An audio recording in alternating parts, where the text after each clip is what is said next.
आपको क्या लगता है, आपके हिसाब से किस तरीके का डाइट बेस्ट है? जो डाइट बैलेंस्ड है, राइट, जिसमें न्यूट्रिएंट्स है, विटामिन्स है, कार्ब्स है, प्रोटीन है, हेल्दी फैट है, बट क्या उस लिस्ट में हम फाइबर को इंपॉर्टेंस देते हैं? हम कितना भी अच्छा खाना खा ले, अगर बॉडी में हमारे फाइबर की कमी है तो हमारा खाना डाइजेस्ट होने के बाद हमारी बॉडी से वेस्ट को सही से बाहर निकालना बहुत ही मुश्किल होगा, और फिर यही लीड करता है कॉन्स्टिपेशन जैसे और भी कई सारे इश्यूज में। Fibre is one of the most important components of our good diet, and fibre rich diet हमें बहुत सारी बीमारियों से बचाता है, और अगर ऑलरेडी कोई बीमारी है तो उसमें भी बहुत ज्यादा मदद करता है। Issues like diabetes, heart issues, constipation, cholesterol, cough, piles, irritable bowel syndrome, colon cancer, इन सब बीमारियों में फाइबर का काफी बड़ा रोल प्ले करता है। और साथ ही साथ fibre promotes one more very important thing, that is anti ageing. अगर आप यंग दिखना चाहते हैं तो फाइबर आपकी डाइट में बहुत अच्छे से होना ही चाहिए। पर वो फाइबर होता क्या है, हमारे बॉडी में कैसे काम करता है, किस तरीके से हमारे बॉडी के लिए हेल्पफुल है, और अगर हम डाइट में फाइबर को इंक्लूड करना चाहे तो कैसे कर सकते हैं, ये हम आज के वीडियो में देखेंगे। और इसके साथ इस वीडियो में हमने एक फाइबर रिच सुपरफूड के बारे में डिटेल में बात की है, वो है मिलेट्स। मिलेट्स हमें सिर्फ फाइबर ही नहीं बल्कि बहुत अलग अलग न्यूट्रिएंट्स देते हैं। It's definitely more than a superfood, so इस वीडियो को आखिरी तक जरूर देखें।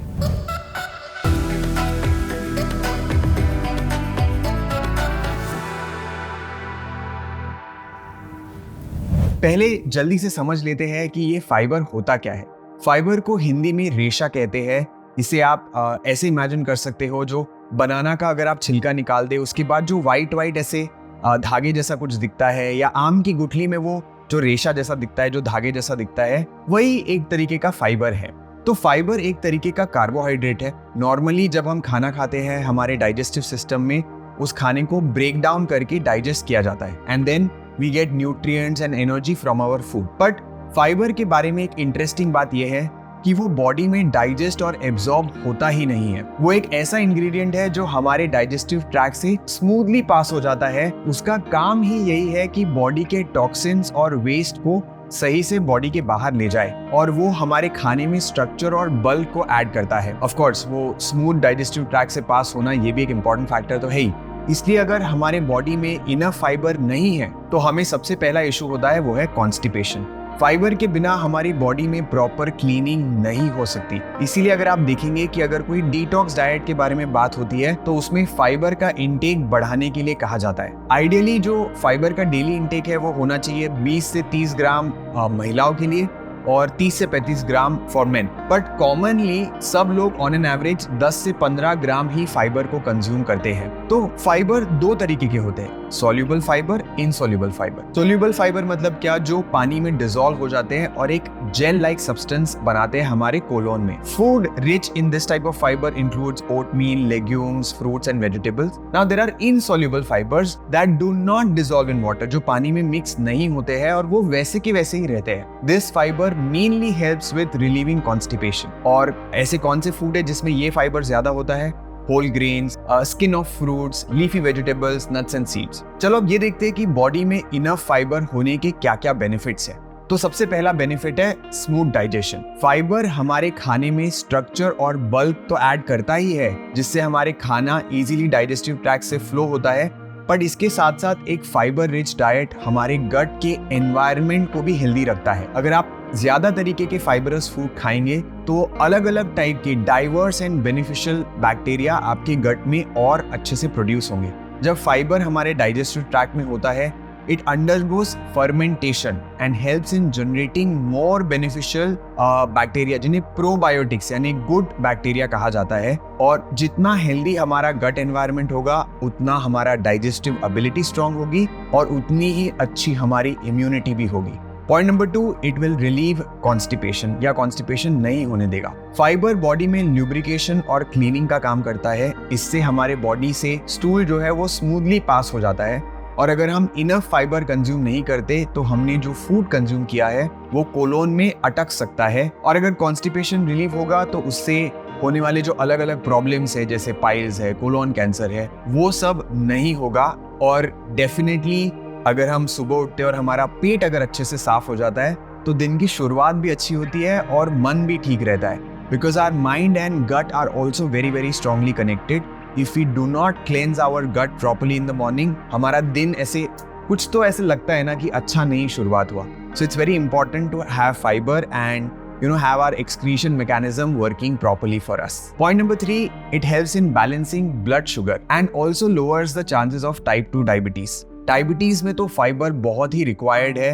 अगर आप प्री डायबिटिक हैं या डायबिटीज से सफर कर रहे हैं, then fiber is your friend, really a very very strong friend. क्योंकि फाइबर को हमारी बॉडी में ब्रेक डाउन और एब्जॉर्ब नहीं हो पाते हैं, तो वो सिंपली हमारी बॉडी से बाहर चले जाते हैं. यानी अगर वो ब्रेक डाउन नहीं होंगे तो कोई शुगर स्पाइक नहीं होगा. और सोल्यूबल फाइबर जो हमारे डाइजेस्टिव ट्रैक्ट में वाटर के कांटेक्ट में आते हैं, तो it forms a gel like structure, जो हमने ऑलरेडी डिस्कस किया, जो हमारे डाइजेस्टिव ट्रैक्ट से स्लोली मूव करने में हेल्प करते हैं. इसलिए हमारा जो ब्लड शुगर है वो एकदम से नहीं बढ़ता और ग्रेजुअली रिलीज होता है. And this also reduces the chances of constant need of insulin production. Hence, it is strongly recommended कि जब भी आप खाना खाएं तो उसमें सैलेड से शुरू करें. Salads usually are rich in fiber and hence it is strongly recommended कि आप अपने जो ऑर्डर है खाने का, कि आप पहले क्या खाते हैं, उसमें अगर आप सैलेड्स को पहले कंज्यूम करते हैं तो आपका ब्लड शुगर बहुत ज्यादा स्पाइक नहीं होता है. Now point number 4, it helps with managing weight and also aids weight loss. Fibre हमारे डाइजेस्टिव ट्रैक्ट के वॉल्यूम को ऐड करता है. इसकी वजह से it takes time to chew and process it. तो फाइबरस फूड जो है वो स्लोली डाइजेस्ट होता है और हमें ऐसे भरा भरा सा फीलिंग आता है, जो बार बार भूख नहीं लगती है फिर. और क्योंकि इतना आपको भरा भरा अगर फील होगा तो आप ओवर ईट नहीं करेंगे. And it will also help you with sustain weight loss. और फाइबर से आपका मेटाबॉलिज्म भी बढ़ेगा, जो अगेन आपके वेट लॉस में मदद करेगा. और जैसे हमने पहले डिस्कस किया था कि fibre helps reduces sugar spike. So diabetes के केस में जो वेट गेन होता है वो भी कम करने में फाइबर बहुत मदद करता है. सो नॉर्मल कार्बोहाइड्रेट से काफी कम कैलोरीज होती है फाइबर रिच फूड में, विच इज वाई अगर हम अपनी डाइट में फाइबर को इंक्लूड करते हैं तो अपने आप आपका कैलोरी इनटेक भी कम हो जाएगा. And again that helps in weight loss. साथ ही साथ फाइबर रिड्यूसेस एलडीएल कोलेस्ट्रॉल, यानी जो बैड कोलेस्ट्रॉल होता है उसको भी कम करने में मदद करता है. तो इससे आपका हार्ट हेल्थ भी अच्छा मेंटेन रहेगा. नाउ अब आते हैं मेन चैप्टर पर. मतलब आप में से कुछ लोगों को ये सवाल हो सकता है कि अगर फाइबर में खुद का कुछ न्यूट्रिशनल बेनिफिट है ही नहीं, वो सिर्फ बॉडी के एक वेस्ट को बाहर निकालने में मदद करता है, तो वो इतना क्यों कंज्यूम करना चाहिए? So the answer is, even if fibre का खुद का न्यूट्रिशन नहीं है, बट फाइबर जिन फूड से मिलता है वो न्यूट्रिएंट डेंस हो सकते हैं.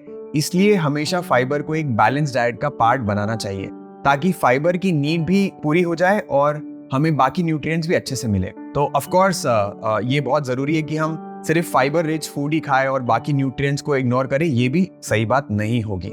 सो देखते हैं कि फाइबर हमें किन फूड से मिलता है, प्रैक्टिकली कैसे इसका कंजम्पशन हम बढ़ा सकते हैं, और हम ऐसे खास सुपर फूड की भी बात करेंगे आगे. तो the first thing that you should include is whole grains. Whole grains मतलब क्या? जैसे हम पॉलिश दाल यूज करते हैं या हम कुछ और ऐसी चीजें यूज करते हैं जिसमें उसका छिलका नहीं होता. तो अगर आप छिलके वाली चीजें ज्यादा यूज करेंगे तो उसमें नेचुरली फाइबर ज्यादा होगा, जैसे कि सोक्ड स्प्राउट्स. पॉलिश दाल का कंजम्पशन कम करें. अगर आप होल ग्रेन्स को अगर कंज्यूम कर सकते हैं उसके छिलके के साथ, तो उसमें फाइबर का कंटेंट डेफिनेटली बढ़ेगा.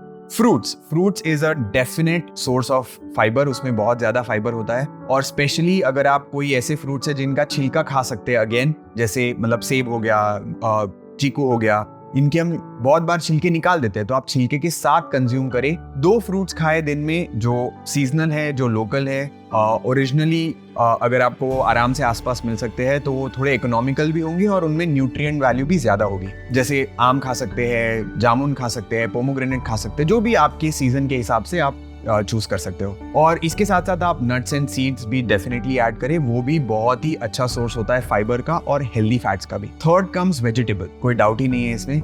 Vegetables are generally very very rich in dietary fibre. Mostly सारी सब्जियों में सोल्यूबल और इनसोल्यूबल फाइबर दोनों ही प्रेजेंट होते हैं. इसलिए मैं हमेशा रेकमेंड भी करता हूँ कि सब्जियों की क्वांटिटी हमेशा ज्यादा होनी चाहिए. यूजुअली हम लोग रोटी और चावल ज्यादा खाते हैं, तो मैं ये रेकमेंड करता हूँ कि आप सब्जी की क्वांटिटी बढ़ा दे और रोटी और चावल या सिंपल कार्बोहाइड्रेट से उनकी क्वांटिटी कम कर दे. सो आप अलग अलग तरीके की हरी सब्जियां भी इंक्लूड करें डाइट में, जिससे आपको बहुत फायदा होगा. Now coming to the super food, millets. Millets are definitely more than a super food. But millets होते क्या है? Millets are like tiny grains और सीड्स पैक्ड विद न्यूट्रिएंट्स। हम व्हीट और राइस को इतना ज्यादा ओवर यूज करते हैं कि मिलेट्स के ट्रेडिशन को हम भूल ही गए। They are packed with fibre, they are gluten free.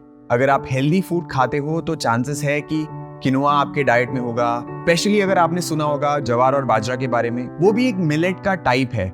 But उसके अलावा भी बहुत सारे मिलेट्स हैं जो हम लोग शायद जो हमने सुने भी नहीं होंगे, ऐसे भी मिलेट्स होते हैं। And it is a great idea to include millets because they are very easy to use, they are much more affordable, they are packed with nutrients. And millets हमेशा से इंडियन किचन में use किए ही गए हैं, but after the green revolution, जब population बहुत बढ़ रही थी तो राइस और व्हीट का एकदम मास प्रोडक्शन किया गया, तो मिलेट्स का यूज थोड़ा कम हो गया। But now in fact United Nations has declared कि 2023 would be the year of millet. अगर आप अपने खाने में मिलेट्स को इंक्रीज कर सकते हैं, it would be a very easy way to increase your fiber intake and also promote good digestion. तो मिलेट्स में ज्वार आता है, रागी आता है, बाजरा आता है जो ट्रेडिशनल है। इनके बारे में मोस्टली हम सब ने सुना ही है, बट और भी अलग अलग मिलेट्स है जिन्हें श्री धान्य भी कहते हैं। श्री धान्य मतलब क्या? Rich grains. तो वो मिलेट्स है जैसे फॉक्सटेल मिलेट हो गया, उसे कोरा या कांगनी कहते हैं। आरके कोडू मिलेट है,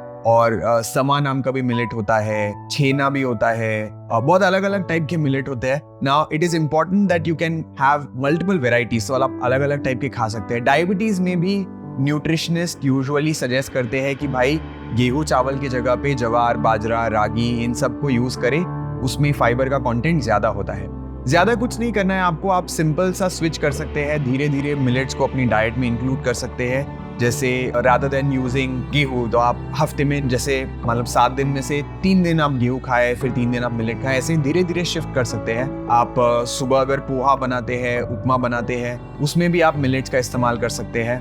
आप बाजरे का पुलाव भी बना सकते हैं। मिलेट्स के डेजर्ट भी बनते हैं। तो हम क्या करेंगे ना, आपको मिलेट की एक पूरी रेसिपी बुक डिस्क्रिप्शन में दे देंगे जो आप डाउनलोड कर सकते हो। उसमें करीब 90 टाइप की अलग अलग रेसिपीज है जो आप रेफर कर सकते हैं। सो आई होप आपको ये वीडियो पसंद आए। अगर आपको हमारी व्हाट्सएप कम्युनिटी ज्वाइन करनी है तो डिस्क्रिप्शन में लिंक होगा जिससे आप ज्वाइन कर सकते हैं।